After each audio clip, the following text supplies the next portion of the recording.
এই প্রজন্ম গোটা দিনে একবার আল্লাহু বলার টাইম পাচ্ছে না।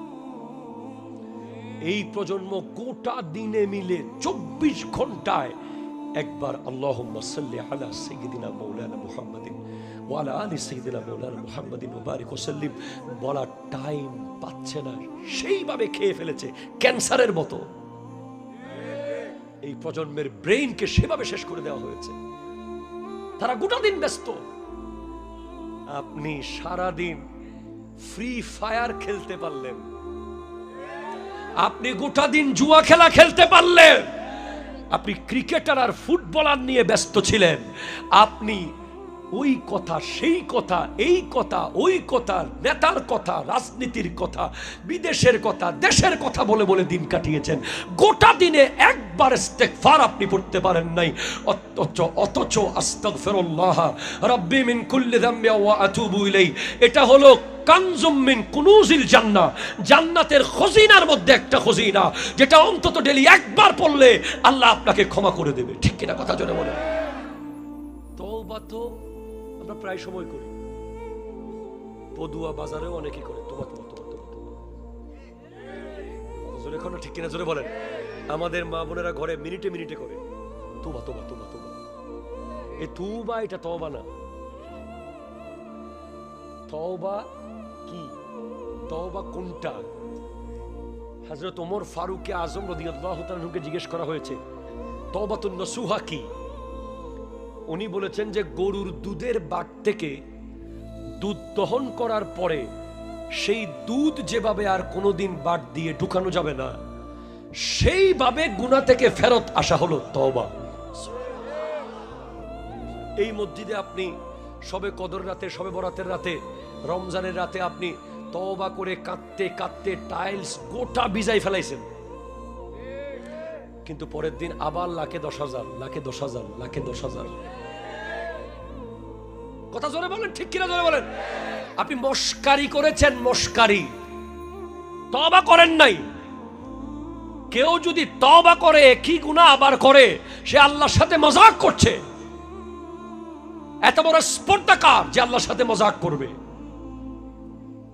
তওবা, যদি আপনি তওবার উপরে থাকতে পারেন, তওবা করার পরে पीर साहब जो तौबा करिए वो काम करेंगे जिससे अल्लाह रसूल राजी हो, वो काम नहीं करेंगे जिससे अल्लाह रसूल नाराज हो। ওই কাজ করব যেই কাজে আল্লাহ রাজি রসুল রাজি, ওই কাজ করব না যেই কাজে আল্লাহ নারাজ রসুল নারাজ। এই তওবা করার পর দেখেন তওবা কত বড় নিয়ামত। আমাদের গুনার কি কোনো হিসাব আছে? বলেন, পৃথিবীর কোন বান্দা বলতে পারবে আমার গুনাহ 111টা 122টা 340টা 550টা? কেউ গুনাহ গুনতে পারছে আজকের দিন পর্যন্ত? গুনাহ অগণিত অগণিত অগণিত। গুনাহ যদি কম্পিউটারে সেভ করে রাখা হয়, প্রতিদিন কত গুনাহ আমরা করছি, এক সময় কম্পিউটারের হার্ড ডিস্ক হ্যাং হয়ে যাবে, এরপরেও গুনার হিসেব শেষ করা যাবে না। অথচ উম্মতে মুহাম্মাদি সাল্লাল্লাহু আলাইহি ওয়াসাল্লাম হয়ে আমরা কত বড় নসিবওয়ালা। আমাদের কেমন নসিব দেওয়া হয়েছে, এমন সৌভাগ্য দেওয়া হয়েছে যে আমার আল্লাহ হাদিসে কুদসির মধ্যে বলতে লাগলেন, ইয়া ইবনা আদমা লাউ বালাগাত যুনুবাকা ইনানা সামাই ফাস্তাগফারতানি গাফারতু লাকা। তোমাদের গুনাহ যদি আকাশের মেঘ পরিমাণ হয়ে যায়, তোমরা আমার কাছে ক্ষমা চাও, আমি তোমাদেরকে ক্ষমা করে দেব। আপনি কোন বড় ব্যস্ত ব্যক্তি হয়েছেন, গোটা দিনে মিলে একবার আস্তাগফিরুল্লাহ পড়তে পারেন নাই? কথা বলে ঠিক কিনা জোরে বল। এমন এমন যুবক আছে এখানে আমাদের সমাজে, গোটা দিনে একবার আস্তাগফিরুল্লাহ রাব্বি মিন কুল্লি যামবি পড়ার সুযোগ তার হয় নাই। অথচ আমার নবী প্রতিদিন 70 বার পড়তেন। আপনি সুবহানাল্লাহ বলতেছেন না কেন? 70 বার। ওয়ার্ল্ডের সবচেয়ে বিজিয়েস্ট পার্সোনালিটি দ্য প্রফেট সাল্লাল্লাহু আলাইহি ওয়াসাল্লাম, as a father, as a son, as a prophet, as a reformer, as a social worker, as a leader, আমার নবী এই পৃথিবীতে সবচেয়ে ব্যস্ত ব্যক্তিত্ব, যার মতো ব্যস্ত ব্যক্তিত্ব না কেউ এসেছে, না কেউ আসে, না কেউ আসবে। এত ব্যস্ততার ভেতরে আমার নবী প্রতিদিন 70 বার ইস্তেগফার করতেন, আরো বেশিও করতেন। তওবা, তওবা এমন নিয়ামত, তওবার কারণে 40 বছরের গুনাহ 40 সেকেন্ডে মাফ হয়ে যায়। 40 বছরের গুনাহ 40 সেকেন্ডে মাফ হয়ে যায়। আপনারা জানেন হযরত মূসা আলাইহিস সালামের উম্মতেরা বৃষ্টির দোয়া করছে। হযরত মূসা জলিলুল কদর পয়গম্বরের দোয়ায় বৃষ্টি পড়তেছে না।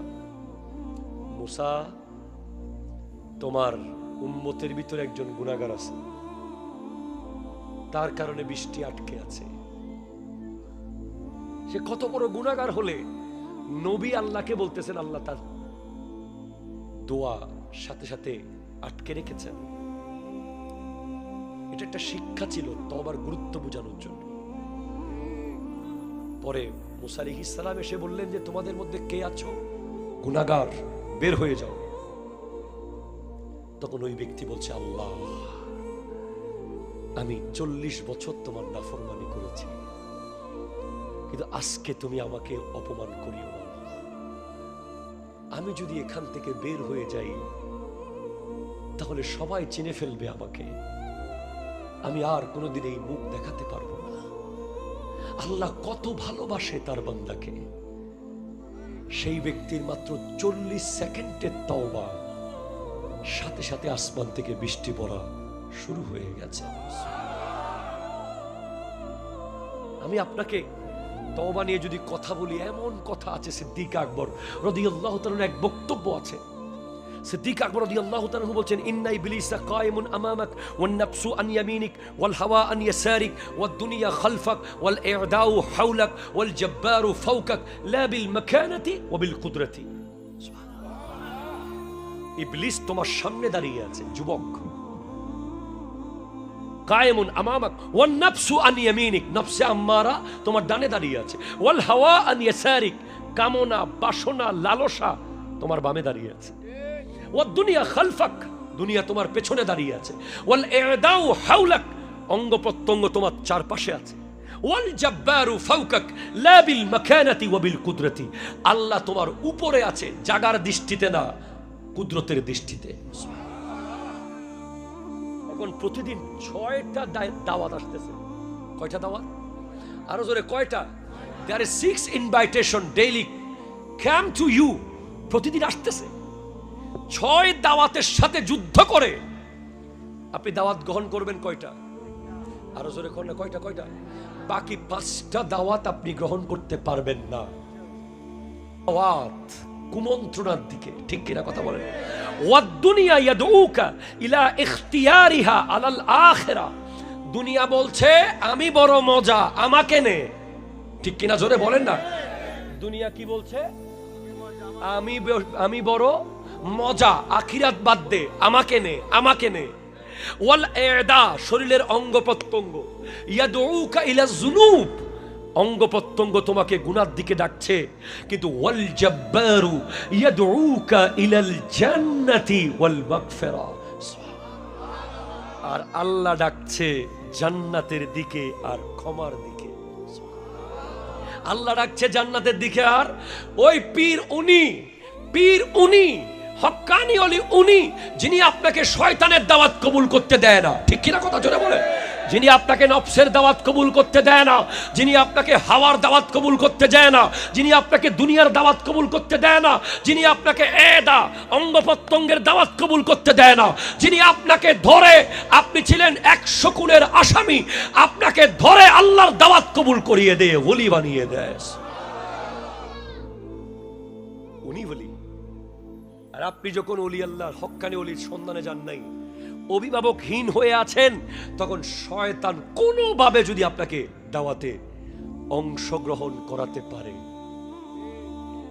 ফামান আজাবা ইবলিসা, যে ইবলিসের দাওয়াত কবুল করলো, যাহাবা আনহু দ্বীন, তার দিন চলে গেছে, তার দিন শেষ হয়ে গেছে। ওমান আজাবান নাফসা যাহাবা আনহুর রূহ, যে নফসের দাওয়াত কবুল করলো তার রূহ নষ্ট হয়ে গেছে। ওমান আজাবাল হাওয়া, যে কামনা বাসনা লালসার দাওয়াত কবুল করলো, যাহাবা আনহুল আকল, তার ব্রেইন নষ্ট হয়ে গেছে। এগুলো আমি বলি নাই, সিদ্দিক আকবর বলেছেন। ওমান আজাবাদ দুনিয়া যাহাবাত আনহুল আখিরা, যে দুনিয়ার দাওয়াত কবুল করলো তার আখিরাত নষ্ট হয়ে গেছে। ওমান আজাবাল ইদা যাহাবাত আনহুল জান্নাহ, যে অঙ্গ প্রত্যঙ্গের দাওয়াত কবুল করলো তার জান্নাত নষ্ট হয়ে গেছে। ওমান আজাবাল জব্বার, আরো জোরে বলেন না রে ভাই, সুবহানাল্লাহ, জোরে বলেন না, খুব মনোযোগের কথাগুলো।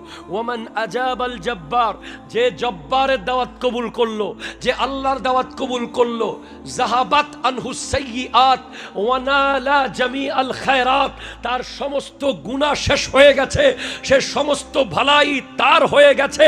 চিৎকার দিয়ে বলেন না। এখানে প্রথমে শয়তানের দাওয়াত কবুল কিভাবে করেছেন? যেদিন আপনি প্রথম নামাজ তরক করেছেন, প্রথম বালেগ হওয়ার পরে যেদিন ইচ্ছে করে নামাজ ছেড়ে দিয়েছেন, সেই দিন আপনার এই জগতের ভিতরে শয়তান অ্যাক্সেস নিয়েছে। এরপর শয়তান আস্তে আস্তে বড় হয়েছে, তার খানার প্রয়োজন হয়েছে, সে নফসকে নক করেছে, নফস তাকে খানা সাপ্লাই দিয়েছে। কি কি দিয়েছে? মিথ্যা, গীবত, চুগলি, মুনাফিকি, ওয়াদা খেলাফি। তখন শয়তান আরো বড় হয়েছে, তার এখন বড় খাবারের দরকার পড়েছে, সে এখন হাওয়াকে নক করেছে। হাওয়া এখন সাপ্লাই দিয়েছে জেনা, ব্যভিচার, মদ, শরাব। এরপরে আপনি আর আপনার ভিতরে নাই, আপনি এখন দুনিয়ার হয়ে গেছেন।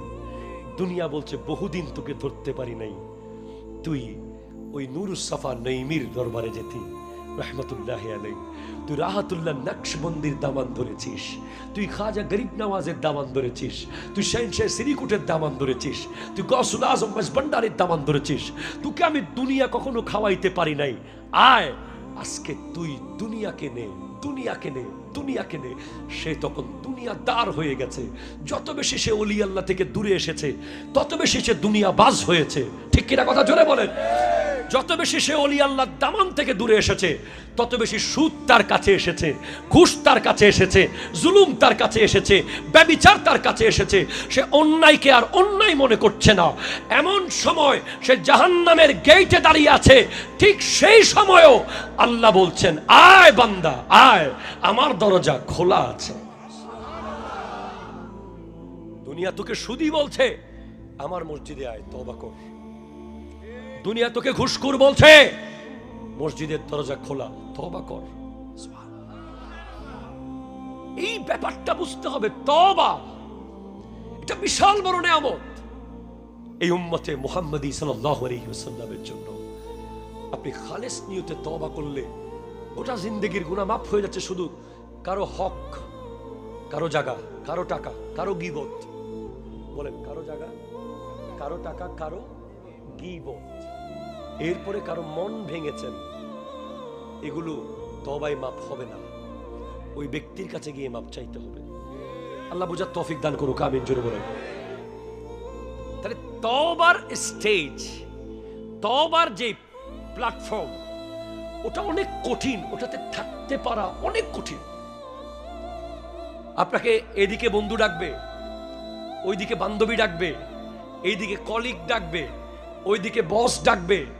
আপনাকে প্রত্যেকটা কদম ফেলার আগে বুঝতে হবে যে আমি তো তওবা করেছি। ঠিক কিনা জোরে বলেন?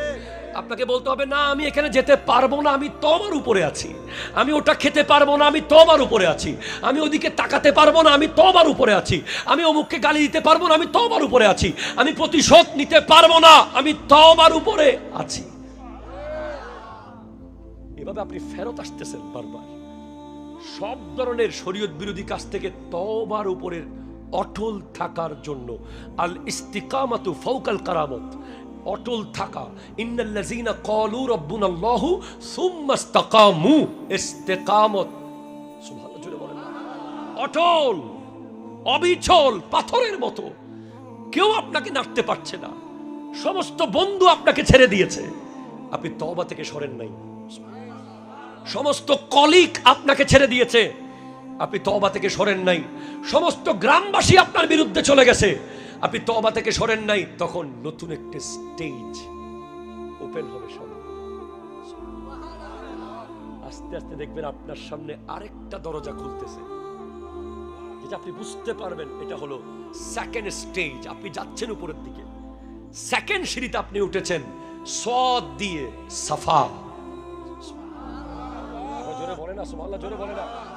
তওবার উপরে 1 দিন 2 দিন 3 দিন 10 দিন 40 দিন থাকেন, নতুন স্টেজ আপনি পাবেন সোয়াদ দিয়ে সাফা। সাফা মানে ট্রান্সপারেন্সি, স্বচ্ছতা, নিখুঁততা। আপনার কলব এত পরিষ্কার হয়েছে, তওবার পানি ঢালতে ঢালতে ঢালতে ঢালতে ঢালতে কলব থেকে হিংসার দাগ মুছে গেছে, গীবতের দাগ মুছে গেছে, চুগলির দাগ মুছে গেছে, মিথ্যার দাগ মুছে গেছে। একটা গুনাহ একটা দাগ, একটা গুনাহ একটা দাগ। এতদিন তওবা করেন নাই। লাহুম কুলুবুন লা ইয়াফকাহুন, কলব ছিল কিন্তু কোনো উপলব্ধি ছিল না, চোখ ছিল সে দেখে নাই, কান ছিল সে শুনে নাই। যেই মাত্র তওবার পানি ঢালতে ঢালতে ঢালতে ঢালতে গোটা কলবটাকে আপনি ধুইতে ধুইতে ধুইতে এমন পরিষ্কার করেছেন যে আপনার 2 চোখ তো এখানে আছে, আরো 2টা চোখ কলবের ভিতর থেকে খুলে গেছে।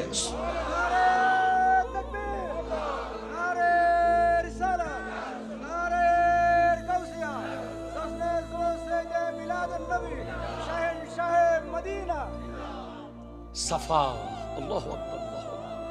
তরিকতের এই জগৎগুলো, ওই পাগলগুলো রাস্তায় রাস্তায় যে ঘুরে, যারা ঘর বাড়ি ছেড়ে দিয়েছে, ওরা বুঝে গেছে মজাটা কোথায়। আমার যুবক ভাইয়েরা, আপনি এই চর্চা একটু করে দেখেন না। আপনি যখন দেখবেন যে আপনার সামনে সব নুরানি নুরানি নুরানি, আপনি একটা অদৃশ্য জগতের সন্ধান পেয়ে গেছেন, আপনার সিজদায় গেলেই আর উঠতে মন চায় না। আপনি এমন হয়ে যাচ্ছেন যে আপনি আল্লাহর সমস্ত বিষয়ের উপর আপনি রাজি হয়ে যাচ্ছেন। আপনার পেটে খাবার না থাকলেও আপনি খুশি, থাকলেও আপনি খুশি। আপনার পকেটে টাকা না থাকলেও আপনি খুশি, থাকলেও আপনি খুশি। আপনার একটা নতুন জগৎ উন্মোচন হচ্ছে। সাফা, ট্রান্সপারেন্সি, স্বচ্ছ আয়নার মতো কলব হয়ে যাবে, যেখানে কোনো দাগ নাই, যেখানে কোনো দাগ নাই। ওই সাফার উপরে থাকতে থাকতে থাকতে থাকতে থাকতে যতই কিছু হোক দাগ লাগতে দেব না, যতই কিছু হোক দাগ লাগতে দেব না। তখন দেখবেন আস্তে আস্তে এক সময় নতুন আরেকটা স্টেজ। হায় হায় হায়, আমি কি করে বুঝাই, কি মজা পেয়েছে এখানে শেখ সুলতান সৈয়দ আব্দুল কাদের জিলানী রহমতুল্লাহ আলাইহি। যেই মজা ওনাকে 40টা বছর ঘুমাতে দেয় নাই, এশারের উজু দিয়ে ফজরের নামাজ পড়িয়েছে। কি মজা পেয়েছে ইমাম আবু হানিফা রহমতুল্লাহ আলাইহি, 40টা বছর ঘুমাইতে পারে নাই। কি মজা পেয়েছে খাজা গরিব নওয়াজ, 2500 মাইল পায়ে হেঁটে এসেছে। কি মজা পেয়েছে শাহ শ্রীকুট, ওই শ্রীকুটের পাহাড় থেকে ওই দক্ষিণ আফ্রিকা হয়ে ওই বার্মার রেঙ্গুন হয়ে বাংলাদেশের চট্টগ্রামে এসে এলমের মার্কাজ বানানোর জন্য পাগল পারা হয়ে গেছে। কি মজা পেয়েছে গৌসুল আজম মেজবান্ডারি, গোটা জিন্দেগি এইভাবে কাটিয়ে দিয়েছে আল্লাহ আল্লাহ করতে করতে। এই মজা এখানে আছে। সাফার পরে যখন 3 নম্বরের স্টেজ ওয়াও খুলে যাবে, ওয়া বাবুল ওয়াও, ওয়াও এর দরজা যখন খুলবে, ওয়াও মানে বেলায়েত, ওয়াও মানে বেলায়েত, ওয়াও মানে বেলায়েত, ওয়াও মানে বেলায়েত। হায় হায়, বেলায়েত। তখন একটা নিঃশ্বাস ফেলবে উনি, যিনি ওয়াও এর পর্যায়ে চলে গেছে। উনি একটা মুস্কি হাসি দিবে, কারণ উনি এতদিন বান্দা ছিল, এখন বন্ধু হয়ে গেছে। এতদিন ফ্যাক্টরির চাবি ওনাকে দেওয়া হয় নাই, এখন ফ্যাক্টরির চাবি দিয়ে দেওয়া হয়েছে। তোর যা লাগে নিয়ে নে। 40-24 বছর পরে একজন পোলা চাইতেছে, আরে আমি তোকে তো ফ্যাক্টরির চাবি দিয়ে দিয়েছি। ভেলায়ত, ভেলায়তের প্লেস যখন আপনি পৌঁছে গেলেন, তখন ইমাম বুখারী লিখতেছেন, ইজা আহাব্বাল্লাহুল আবদা ফানাদা জিবরাইল। যখন আল্লাহ কোনো বান্দাকে ভালোবেসে ফেলে, জিবরিল আমিনকে ডাকে, জিবরিল আমি পদুয়ার ওই ব্যক্তিকে ভালোবেসে ফেলেছি। জিবরিল তুমি তাকে ভালোবাসো। জিবরিল আমিন বলে, আল্লাহ আমিও ভালোবাসলাম। আসমানের সব ফেরেশতাকে বলো ওই রিকশাওয়ালার ছেলে ওই ফকিরের পোলাটাকে যেন ভালোবাসে। আল্লাহ সবাই ভালোবেসেছে। জমিনে গিয়ে তার গোটা এলাকায় প্রত্যেকের কলবে কলবে তার ভালোবাসা ঢুকিয়ে দাও। এই অবস্থায় আপনি যখন যাবেন, তখন ওয়ালি আল ওয়ালিয়ু হুয়া সাবিরু তাহতাল আমরে ওয়ান নাহি। কাশফুল মাহজুবের মধ্যে এসেছে, দাতা হাজবিরির লেখা, ওলি হলেন তিনি যিনি আল্লাহর আদেশ এবং নিষেধের উপরে সব সময় রাজি।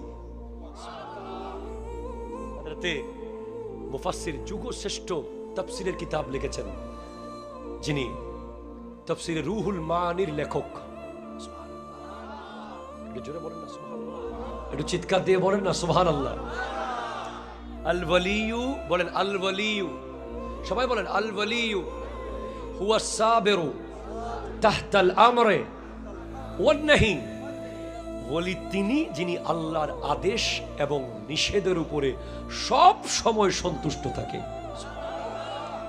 তাফসীরে রুহুল মানির লেখক, আমি ওনার নামে অনেক ওয়াজ করেছি। উনি বড় ব্যবসায়ী ছিলেন। একবার ওনার ব্যবসার জাহাজ ডুবে গেছে। মুরিদ এসে বলতেছে, হুজুর আপনার জাহাজ তো ডুবে গেছে। উনি বলছে আলহামদুলিল্লাহ। ভাই জাহাজ ডুবে গেলে কেউ আলহামদুলিল্লাহ বলে? উনি বলছে আলহামদুলিল্লাহ। এবার কিছুক্ষণ পর আরেক মুরিদ এসে বলে, হুজুর জাহাজ যেটা ডুবছে এটা আপনার না, আরেকজনের। এবারও বলে আলহামদুলিল্লাহ। 3 নম্বর মুরিদ এসে জিজ্ঞেস করে, হুজুর ডুবে গেছে তখনও একই অবস্থা, ডুবে নাই তখনও একই অবস্থা, আপনার মধ্যে কোনো টেনশনও দেখলাম না, উচ্ছ্বাসও দেখলাম না, ব্যাপার কি? বলে যখন ডুবে গেছে বলছে, তখন আমি আমার দিলকে জিজ্ঞেস করলাম, এ দিল তুমি কি আপন জায়গায় আসো? আমার দিল আমাকে বলছে হ্যাঁ আমি আপন জায়গায় আছি। যখন উঠে গেছে বলছে, তখন আমি আমার দিলকে জিজ্ঞেস করলাম, এ দিল তুমি কোথায়? বলে আমি আমাদের জায়গায় আছি, আমার কোনো নড়াচড়া নাই। তখন মুরিদ জিজ্ঞেস করছে, আপনার দিল থাকে কই? বলে আমার দিল তো আমি কোনো ব্যবসাকে দিই নাই, চাকরিকে দিই নাই, দুনিয়াকে দিই নাই, এই দিল তো আমি মদিনাওয়ালাকে দিয়ে দিয়েছি। আমার দিল তো মদিনায় আছে। জানো দিল होश खिरत सब तो मदीने पहुंचे, तुम नहीं चलते रजा सारा तो सामान गया। ওলি হলো তারা যারা সব কিছুতেই খুশি, যাদের লাইফে কোনো আফসোস নাই। কথা বলেন ঠিক কিনা, জোরে বলেন। এই পর্যায়ে যাওয়ার পরে ভেলায়ত যখন আপনি পেয়ে যাবেন, 3 নম্বরের স্টেজে গিয়ে, এবার ওলিদের অনেক ক্যাটাগরি আছে। ভেলায়তের মকাম অনেক, আখিয়ার, আবদাল, আওতাদ, নকিব, গৌস, কুতুব। এই জায়গায় থাকতে থাকতে ওলিদের মধ্যে এমন ওলি আছে যারা ওয়ামা ইয়াজালু আবদির মকামে চলে গেছে। ওয়ামা ইয়াজালু আবদি يتقرب إلي بالنوافل حتى أحبه فإذا أحببته كنت سمعه الذي يسمع به وبصره الذي يبصر به ويده التي يبطش بها ورجله التي يمشي بها وإن سألني لا أعطينه। এই মকাম হলো সর্বশেষ স্টেজ, ফা দিয়ে ফানা। আরো জোরে বলেন না সুবহানাল্লাহ। ওই তওবা, সাফা, বেলায়ত, ফানা, যেই মাত্র ফানার মকামে আপনি চলে যাবেন, তখন আপনি আল্লাহর, আল্লাহ আপনার। আপনি আল্লাহর, আল্লাহ আপনার। আপনি বলবেন তোর ভিসা হয়ে যাবে, ভিসা হয়ে যাবে, তোর পোলা হয়ে যাবে, হয়ে যাবে, তোর মেয়ের বিয়ে হয়ে যাবে, হয়ে যাবে, তুই জীবিত হয়ে যাবি, হয়ে যাবে। ফানার মকাম। এই হলো তাসাউফ। ওলি আল্লাহর কাজ হলো একজন মুরিদকে তওবার দরজা দিয়ে ঢুকিয়ে ফানায় গিয়ে থামানো। এটা জোরে বলেন না সুবহানাল্লাহ। তওবার দরজা দিয়ে ঢুকিয়ে ফানায় গিয়ে থামিয়ে দেওয়া। সেমন একজন ব্যক্তিকে আমি চিনি, যার নাম শেরে মিল্লাত মুফতি উবাইদুল হক নাইমি রাহমাতুল্লাহ আলাইহি। সচক্ষে দেখেছি, যার দরসে 10 পারা বুখারী পড়ার সুযোগ হয়েছে। যখন উনি বুখারীর দরস দিতে আলমগীর খানকায়, মনে হচ্ছে ওয়াল্লাহ পৃথিবীর কোনো কিতাবে এগুলো নাই। আজও কোত্থেকে বলতেছে। আমাদের অসংখ্য প্রিয়জনরা নাম বললে চিনবেন, স্বপ্নে দেখতেছে নঈম শাহ হুজুর কবরে জান্নাতি খানার পাত্র নিয়ে খানা খাইতেছে। এত বড় মুফতি আজম রবিউল আউয়াল মাসে কোনোদিন মাহফিল নেন নাই, শুধুমাত্র পীরের সাথে সাথে গোলামি করেছেন। পীরগিরি কত মূল্যবান। পীরের মুরিদ যেমন মুরাদ, কিছু মুরিদ মুরাদ হয়ে যায়। শেরে মিল্লাত যখন ইন্তেকাল করলেন, পাকিস্তান থেকে ফোন এসেছে, হযরত উন পর রাজি হ্যায়। সর্বশেষ পীরের থেকে এই সনদ যদি পেয়ে যাই, আর কিচ্ছু চাওয়ার নাই, হযরত উন পর রাজি হ্যায়। এই তরিকতের আধ্যাত্মিক সংগঠনের গুরুত্ব রাসূল সাল্লাল্লাহু আলাইহি ওয়াসাল্লামকে খাদিজাতুল কুবরা রাদিয়াল্লাহু তাআলা কি দেখে দিওয়ানা হয়েছে।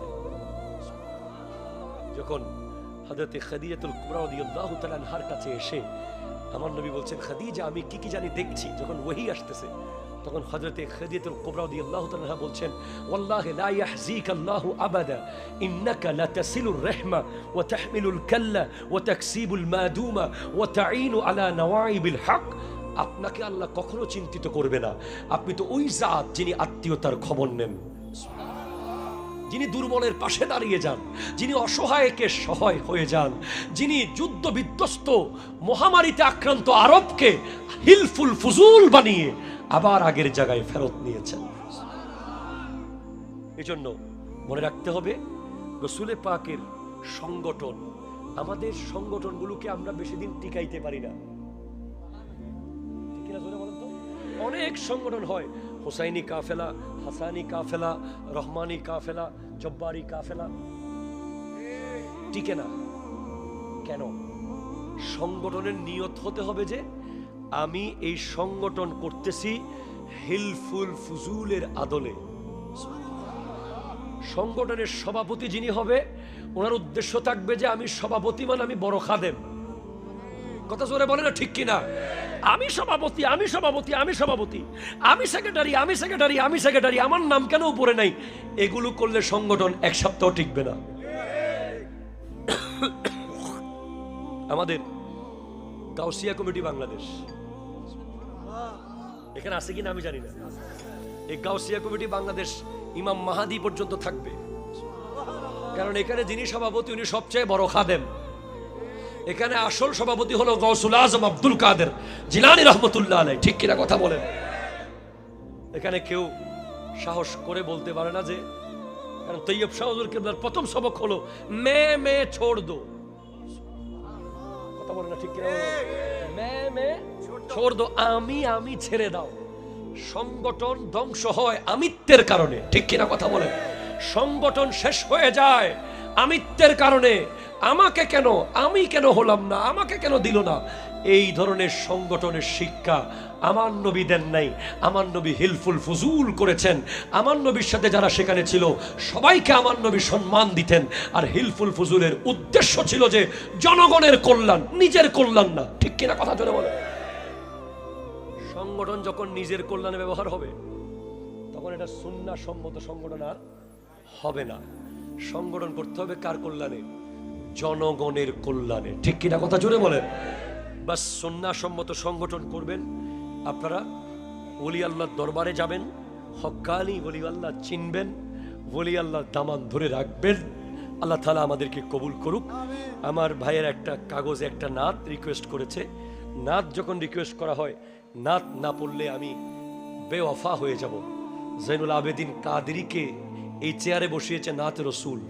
সেজন্য আমরা সবাই মিলে একটু পড়ি, সোনার মদিনা বহু দূরে, কিন্তু মদিনাওয়ালা আমার, সবাই বলেন, কিন্তু মদিনাওয়ালা আমার অন্তরে, আমার মন কাঁদে রে, প্রাণ কাঁদে রে, মন কাঁদে রে, প্রাণ কাঁদে রে, মদিনা মদিনা বলে জিকির করে রে। রাসূল তুমি শোনো গো আমার ফরিয়াদ, চুমু খেতে বাড়িয়ে দাও নূরানি হাত, চুমু খেতে বাড়িয়ে দাও আমার অন্তর জুড়ে মদিনা আছে রে, মদিনা মদিনা বলে জিকির করে রে, সোনার মদিনা কিন্তু মদিনাওয়ালা,